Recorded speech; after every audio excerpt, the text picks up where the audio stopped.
Hello students, बच्चों आज की क्लास में देखते हैं एग्जाम्पल नंबर 6 जो कि एनसीईआरटी से बेटा क्वेश्चन नंबर 11 है एक्सरसाइज 8.1 से। तो एक बार आप क्वेश्चन पढ़ लो फिर स्टार्ट करते हैं। तो जैसा कि बेटा आपने क्वेश्चन पढ़ा होगा तो यहाँ पर गिवन क्या क्या है पहले उसे नोट डाउन कर लेते हैं। तो गिवन में दो ट्रायंगल बच्चों गिवन है, तो triangle ABC and triangle DEF। Second point बच्चों गिवन है कि AB equal DE and AB parallel DE है। Third point BC equal EF and BC parallel EF to prove. तो पहला पॉइंट है ABED is a parallelogram. ABED is a parallelogram.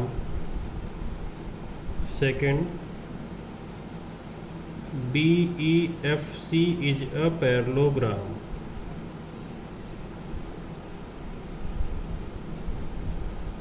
Third AD parallel CF and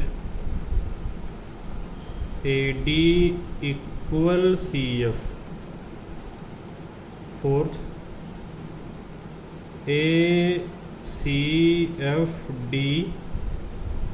is a parallelogram। Fifth AC equal DF। और last 6 में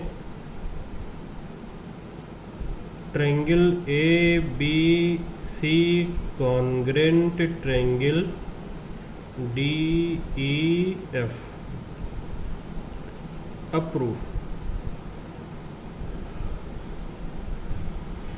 ABED को parallelogram लाना है। देखो बेटा ABED यहाँ पर देखो ये दोनों AB और ED इक्वल हैं, तो हमने डबल टिक मार्क करके इक्वल और सिंगल एरो से इनको पैरेलल शो कर दिया है। BC और EF इक्वल और पैरेलल हैं, तो यहाँ पे ट्रिपल का निशान लगाया है, दोनों इक्वल, और डबल एरो से इनको पैरेलल हमने शो कर दिया है कि ये दोनों आपस में पैरेलल और इक्वल हैं, और इस तरीके से AB और DE आपस में इक्वल और पैरेलल हैं। तो ABED को हमें पैरेललोग्राम लाना है, तो सबसे पहले आप क्या लिखोगे, इन क्वाड ABED। अच्छा यहाँ पे फर्स्ट लिख लो, पहला पार्ट आप कर रहे हो। AB equal DE and AB parallel DE, ये गिवन था। AB और DE इक्वल और पैरेलल हैं, तो आपने थ्योरम 8.8 पढ़ा था, कई बार बच्चों हमने रिकॉल कराया है। क्या है ये थ्योरम कि अगर किसी क्वाड की one pair of opposite side equal और पैरेलल दोनों हो तो पूरा पूरा क्वाड क्या हो जाएगा, पैरेललोग्राम। तो वही बात यहाँ पे आप यूज़ कर लो। तो क्योंकि क्वाड ABED में AB और DE इक्वल हैं और पैरेलल हैं, ABDE इक्वल और पैरेलल दोनों हैं, implies that ABED is a parallelogram. और रीजन में क्या लिखोगे आप, थ्योरम 8.8 उसका statement, since one pair of opposite side is equal and parallel. क्योंकि एक पेयर अपोजिट साइड का इक्वल भी है और पैरेलल भी है। तो ये वाला पार्ट तो हो गया। Second BEFC। तो देखो BC और EF सेम तरीके से इक्वल और पैरेलल है, तो in quad BEFC BC equal EF and BC parallel EF given implies that B E F C is a parallelogram. Reason यही थ्योरम 8.8। तो यहाँ पे मैं नंबर लिख दे रहा हूँ बेटा, इस बार आप स्टेटमेंट लिख लेना। यही स्टेटमेंट है पूरा, जो ऊपर लिखा है वही वापस से स्टेटमेंट है। ये थ्योरम 8.8 है। टाइम बचाने के लिए बस नंबर लिखा है, पेपर में आप नंबर नहीं लिखोगे, आप स्टेटमेंट लिखोगे। अच्छा, एक बात और बेटा यहाँ पर जो कि ज़रूरी थी और यहाँ पे हमने लिखा नहीं है, वो आपको लिखना है। क्या चीज़ है? जब A B E D parallelogram आ गया ना, तो उससे क्या होगा कि ए डी और बी ई आपस में इक्वल और पैरेलल हो जाएंगे। सेम तरीके से जब हमने बी ई एफ सी को पैरेललोग्राम लाया, तो बी ई और सी एफ भी आपस में क्या होंगे? इक्वल और पैरेलल। तो इस बात को चलो लिख लेते हैं। Implies that B E equal C F and B E parallel C F. इसे इक्वेशन 2। और यहाँ पे जो मिसिंग वाली लाइन है आप वहाँ पे इंसर्ट करोगे। तो क्या इंसर्ट करना है? Implies that A D equal B E या B E equal A D and B E parallel A D.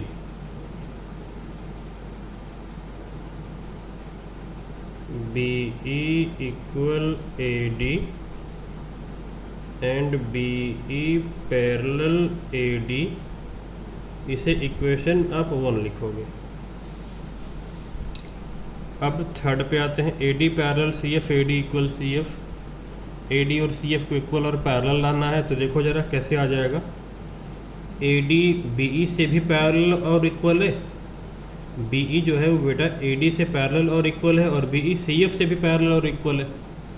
अब ध्यान से देखो, यहाँ पे डायग्राम में आप समझ जाओगे। जब आपने ए बी ई डी को पैरेललोग्राम लाया, तो इससे क्या हुआ बेटा कि जो ये बी ई है ना, देखो पार्ट 1 में आपने ए बी ई डी को पैरेललोग्राम लाया है, तो इससे क्या मिलेगा? जो ये बी ई है वो ए डी से पैरेलल और इक्वल हो जाएगा।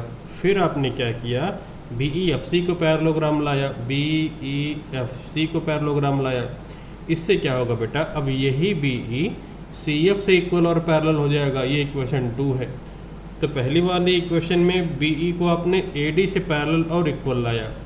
दूसरी बार आपने बेटा इस बी ई को सी एफ से इक्वल और पैरेलल लाया। तो जब बी ई ए डी से भी इक्वल और पैरेलल, और यही बी ई सी एफ से भी इक्वल और पैरेलल है, तो फ्रॉम इक्वेशन 1 and 2 आप क्या बोल सकते हो कि ए डी और सी एफ आपस में इक्वल और पैरेलल होंगे। तो इसी बात को लिखना है हमें। तो थर्ड पार्ट लिखते हैं बेटा,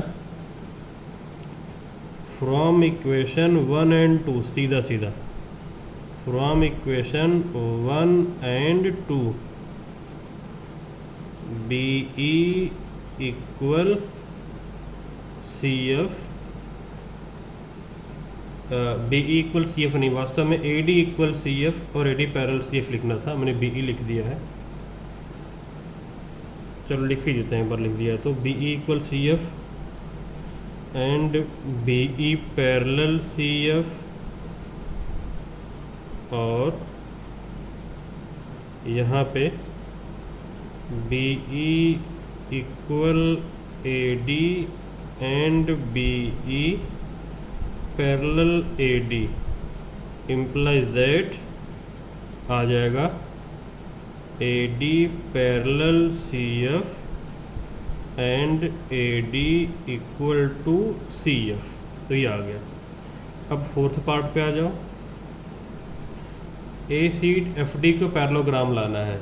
ए सी एफ डी को पैरेललोग्राम लाना है। तो जब ए डी और सी एफ इक्वल और पैरेलल हैं, तो सेम तरीके से ये भी आ जाएगा पैरेललोग्राम। तो in quad A C F D, A D parallel C F and A D equal C F. Reason में आप क्या मेंशन करोगे? प्रूव्ड एबव, पहले ही आपने प्रूफ कर दिया है।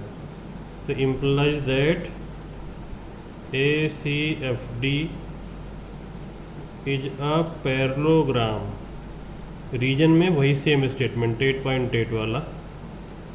अब अगर ये पैरेललोग्राम आ गया तो आप क्या लिख पाओगे, इम्प्लाइज दैट, अगर ये ए सी एफ डी पैरेललोग्राम आ गया तो ए सी और एफ डी एफ आपस में क्या हो जाएंगे, equal, A C equal D F, opposite sides of parallelogram, opposite sides of parallelogram है ये। अच्छा, तो ये फोर्थ पार्ट था और ये कौन सा पार्ट है, फिफ्थ पार्ट है। फिफ्थ पार्ट से ए सी और एफ डी क्या आ गए, इक्वल आ गए, क्योंकि पैरेललोग्राम की अपोजिट साइड है। बच गया last part, A B D E equal है, B C E F equal है, ए सी डी एफ आपने इक्वल ला दिया यहाँ पे, इक्वेशन नंबर इसे 3 रख लो आप। तो कॉन्ग्रेंट करने के लिए in triangle A B C and triangle D E F, A B equal to D E, B C equal to E F, given और लास्ट वाला A C equal to D F from equation 3, from equation 3 implies that triangle ABC congruent triangle DEF criteria triple S. तो इस तरीके से सारे part हमने बेटा proof कर लिए हैं, तो हेंस प्रूव्ड। अब एग्जाम्पल नंबर 7 जो कि है क्वेश्चन नंबर 12। तो एग्जाम्पल नंबर 7 जो कि बच्चों क्वेश्चन नंबर 12 है, डायग्राम मैंने बुक से यहाँ पर ड्रॉ कर लिया है बच्चों। देखिए गिवन क्या क्या है। तो गिवन है सबसे पहले ट्रेपीजियम ABCD, ट्रेपीजियम ABCD जिसमें कि AB और CD पैरेलल गिवन है, AB पैरेलल CD। दूसरा पॉइंट बच्चों, ये नॉन पैरेलल वाले साइड इक्वल गिवन है, ADBC इक्वल है, AD इक्वल BC है। अब बच्चों इस क्वेश्चन में ध्यान रखना है, जो कि बुक में पहले से ही गिवन है बट पेपर में ऐसा गिवन नहीं होगा, क्या कि इस AB लाइन को आगे बढ़ाना होगा और C से इस AD के पैरेलल एक लाइन हमको ड्रॉ करनी होगी। तो हमने C से AD के पैरेलल एक लाइन ड्रॉ करा, तो यहाँ पे देखो एरो का निशान लगाया इस डायरेक्शन में कि ये पैरेलल है। ABCD आपस में पैरेलल थी तो एक एरो का निशान इधर लगा हुआ है। AD और BC इक्वल थे तो यहाँ पर इक्वल का निशान ऑलरेडी लगा हुआ है। तो ये बात बेटा इस क्वेश्चन में आपको ध्यान रखना होगा कि हमको AD के पैरेलल एक लाइन यहाँ से C से ड्रॉ करनी होगी, जो कि बुक में हिंट के फॉर्म में और डायग्राम में खुद ऑलरेडी गिवन है बट पेपर में ऐसा नहीं होगा। तो टू प्रूव लिखते हैं फिलहाल। नेक्स्ट पहला पॉइंट है angle A equal angle B,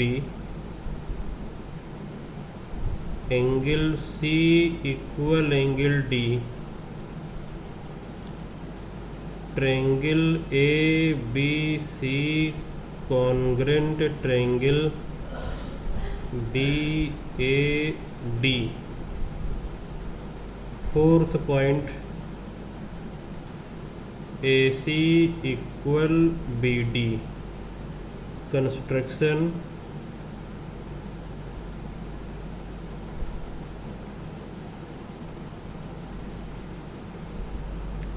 construction में लिखना होगा प्रोड्यूस AB कहाँ तक, इस पॉइंट का नाम F लिख लेते हैं, produce AD up to F and draw, इस पॉइंट का नाम G रख लेते हैं, draw CG parallel AD as shown in the figure, as shown in figure. अब प्रूफ,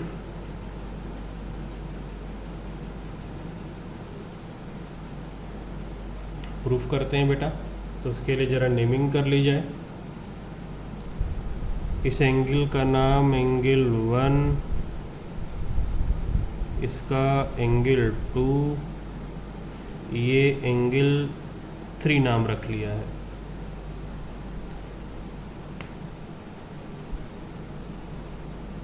अब देखो बच्चों, उसके बाद इन क्वाड ए ई सी डी, AECD क्वाड में AE पैरेलल CD, पूरा पूरा CD पैरेलल होगा। क्यों? क्योंकि AB और CD पैरेलल गिवन थे। ये AB ये CD जब पैरेलल है तो आगे बढ़ाने पर ये लाइन पूरी पैरेलल तो होगी ही होगी। तो रीजन में as AB parallel CD, AD parallel CE, ये AD ये CE पैरेलल क्यों है? क्योंकि आपने CG को AD से पैरेलल बनाया था, यहाँ पर देखो लिखा हुआ है। तो एज CG पैरेलल AD, तो implies that AECD is a parallelogram. ये पैरेललोग्राम हो जाएगा। अब अगर ये पैरेललोग्राम हो गया तो इसका मतलब AD इक्वल टू हो जाएगा CE। क्यों? Opposite sides of parallelogram are equal. 8.2 theorem है, मैंने नंबर लिखा है, आपको स्टेटमेंट लिखना होगा। क्या स्टेटमेंट लिखोगे? Opposite sides of parallelogram are equal, but AD equal to BC, ये गिवन है। इम्प्लाइज दैट ये BC इक्वल टू हो जाएगा EC या CE। Implies that BC equal CE। अब जैसे ही ये BC और CE इक्वल हुआ तो आपको पता है अगर साइड इक्वल होते हैं तो अपोजिट एंगल इक्वल हो जाएंगे। तो implies that angle 1 equal to angle E, और इनको आप x एज्यूम कर लो। और रीजन में आप क्या लिखोगे यहाँ पे? Angle opposite to equal sides are equal in a triangle. Angle opposite to equal sides are equal in a triangle. Triangle CBE में दोनों साइड इक्वल हैं तो अपोजिट एंगल इक्वल हो जाएंगे। अच्छा, इसे आप इक्वेशन नंबर 1 नाम दे दो। इसके बाद देखो बेटा, एंगल 2 कितना हो जाएगा? 180 माइनस ये 1 और E को हमने x एज्यूम किया है। यहाँ पर देखो E है x माइनस x। कैसे होगा ये? लीनियर पेयर एक्जियोम ना, लीनियर पेयर एक्जियोम, क्योंकि ये x है तो इस तरफ 180 माइनस x। इसे आप इक्वेशन 2 नाम दे दो। Angle 1 equal to angle 3 equal to x। Reason में अब क्या लिखोगे? Alternate interior angle. 1 और 3 इक्वल है, ऑल्टरनेट इंटीरियर एंगल। इसे आप इक्वेशन 3 लिखो।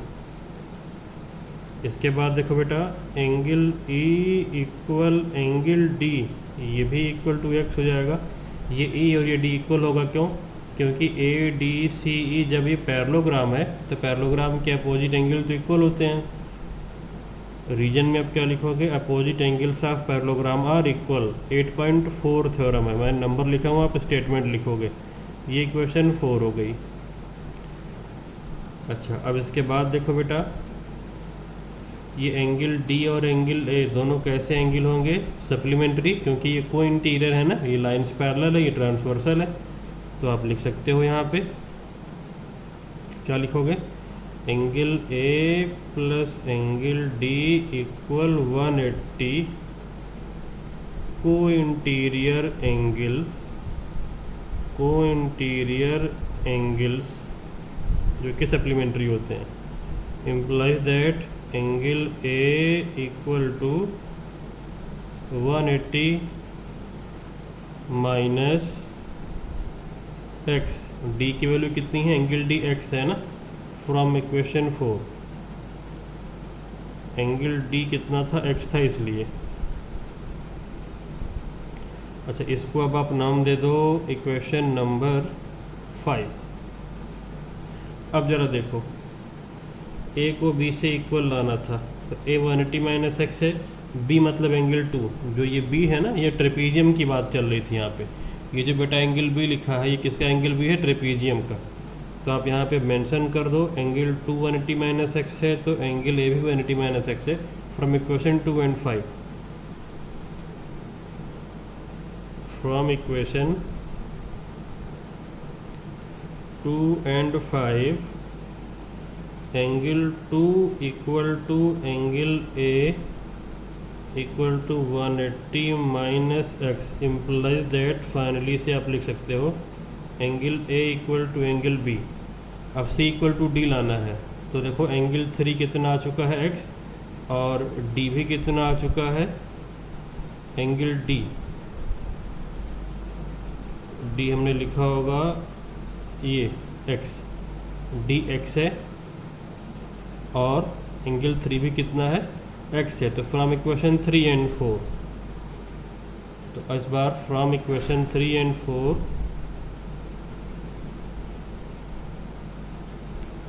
इसे आप इक्वेशन नंबर 6 नाम दे दो। From equation 3 and 4 angle 3 equal angle D equal to x, तो इम्प्लाइज दैट क्या हो जाएगा, angle C equal to angle D हो जाएगा, और ये इक्वेशन नंबर 7 नाम दे दो। तो ये दोनों तो आ गए। अब ट्रायंगल ए बी सी और ट्रायंगल बी ए डी को लाना है कॉन्ग्रेंट। तो ज़रा देखो, इनका डायग्राम हम अलग से बना के अगले पेज पे करेंगे। तो ये ज्वाइन कर दो बेटा, बी डी एक तरफ से ए सी, और जो जो चीज़ें इक्वल है ना उनको इक्वल की मार्किंग कर लेते हैं, फिर आसानी से कॉन्ग्रेंट ट्रायंगल आ जाएंगे। और ये तुरंत तो सी पी सी टी से आ जाएगा ए सी, और ये देखो B D first to last point. तो अगले पेज पे डायग्राम बेटा हम ड्रॉ करके किसको सॉल्व कर लेते हैं। तो बच्चों, हमने यहाँ पर वापस से वही ट्रेपीजियम, और इसमें हमने दोनों डायगोनल बना दिया हुआ है, और जिन ट्रायंगल को कॉन्ग्रेंट करना था उनके डायग्राम बनाए हैं।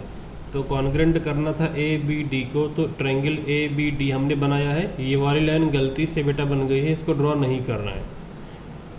दूसरा ट्रायंगल है ए बी सी, वो इधर ड्रॉ किया है।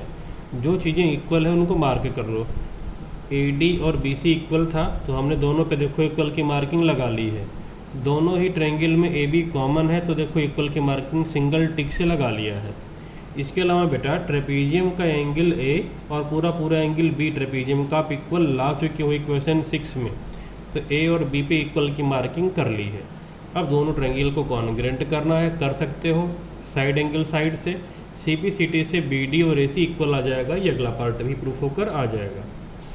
तो पार्ट नंबर 2 पार्ट हो चुके हैं, तो तीसरा पार्ट करेंगे यहाँ पे हम। In triangle A B C and triangle D A D, A D equal B C given angle A equal to angle B ला चुके हो आप फ्रॉम इक्वेशन 6।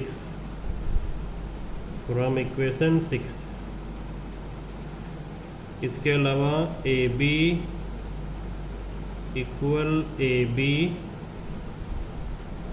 कॉमन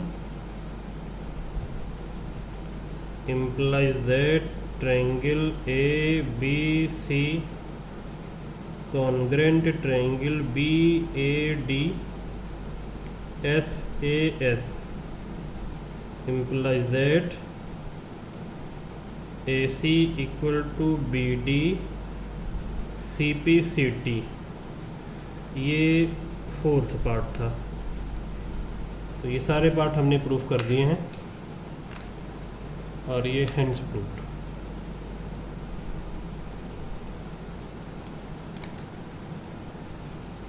तो आज की क्लास से बच्चों इतना ही।